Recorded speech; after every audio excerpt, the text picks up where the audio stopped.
नमस्कार. आज आपण करणार आहे तर गावरान पद्धतीने झणझणीत सुकं पिठलं किंवा बेसनही म्हटलं जातं. सविस्तर रेसिपी सांगणार आहे, व्हिडिओ पूर्ण बघा.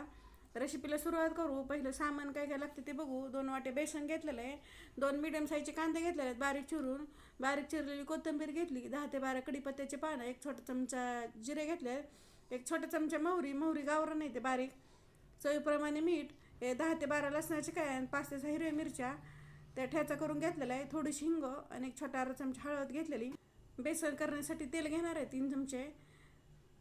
पहिले बेसनाचा घोळ करून घेऊ. एक मोठं भांडं घ्यायचं आणि त्यामध्ये बेसन टाकून घेणार आहे इथं. ह्यामध्ये सगळं बेसन टाकून घ्यायचं आणि त्यामध्ये 1.5 वाटी पाणी टाकणार आहे. 2 वाट्या बेसने म्हणलं 1.5 वाटी पाणी टाकायचं. हे बरोबर परफेक्ट मेजरमेंटने होतं आणि सगळं चांगलं मिक्स करून घ्यायचं. अजिबात बेसनामध्ये गाठी ठेवायची नाही तर.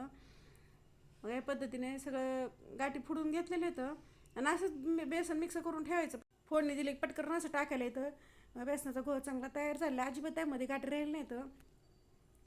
एक कढई घेतलेली, कढईमध्ये मोठे 3 चमचे तेल वापरणार. तेल जर जास्त वापरायचं.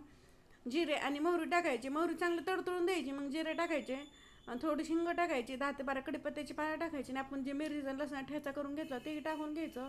ह्याला 1 मिनिटासाठी ठेच्याला परतून घ्यायचं, बारीक गॅसवरती परतायचं. 1 मिनिटासाठी परतून झालं तिथे मध्ये कांदा टाकून घेणार आहे. तर कांदा चांगला लोती मिडियम गॅसवरती चांगलं परतून घ्यायचं. कांदा चांगला परतून मऊ झालेला आहे, जास्त ह्यापेक्षा काय परतायची गरज नाही. हळद टाकून घ्यायची आणि हळद फोडणी तर टाकायची, म्हणजे बेसन खूप छान असं कलर येते. आणि कोथिंबीर पण टाकून घेऊ त्यामध्ये. कोथिंबीर टाकली की 1 मिनिटासाठी परतून घ्यायचं. फोडणीमध्ये कोथिंबीर टाकल्यामुळे खूप छान असं बेसन तयार होतंय. हे सगळं चांगलं मिक्स करून झालं आहे. गॅस बारीक ठेवलेला आहे. बारीक गॅसवरती जे आपण बेसनचा घोळ करून घेतला ते टाकून घ्यायचा, त्यामध्ये पूर्ण टाकायचं आणि चवीप्रमाणे मीठ टाकायचं. मीठ ह्या स्टेजला टाकायचं म्हणजे पूर्ण सगळ्यात मिक्स होत आहे.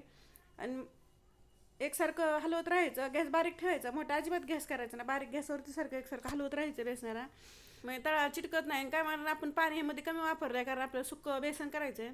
पातळचं करायचं त्यामध्ये आपण भरपूर पाणी वापरतो, त्यामुळे जास्त काही हलवायची एवढी गरज लागत नाही. पण याला सारखं हलवत राहायचं म्हणजे एकसारखं वापरलं जातं आहे आणि गाठी पण होत नाही त्यामध्ये. सारखं चांगलं मिक्स करून झालं की झाकण ठेवायचं आणि 3 ते 4 मिनिटाची वाफ काढून घ्यायची बारीक गॅसवरती. 3 ते 4 मिनिटांमध्ये सगळं चांगलं बेसन तयार झालं आहे. एकदा मिक्स करून घेऊ, एकदा हलवून घ्यायचं. अजून ते मी 2 मिनिटाची वाफ काढून घेणार आहे तर बारीक गॅसवरती. बघा 2 मिनिटांनी चांगलं बेसन तयार झालं, अजिबात कच्चं राहिलं नाही. बेसन चांगलं वापरलेलं आहे. मग किती असं सुकं बेसन झालं आहे. एकदा सगळं चांगलं मिक्स करून घ्यायचं आणि झटकीपट असं तयार होतं आहे. त्यावर थोडीशी बारीक चिरलेली कोथिंबीर टाकून घेऊ. ऑप्शनल आहे, कारण आपण फोडणीमध्ये पण भरपूर अशी कोथिंबीर वापरली होती, वरण नाही टाकली तरी चालते.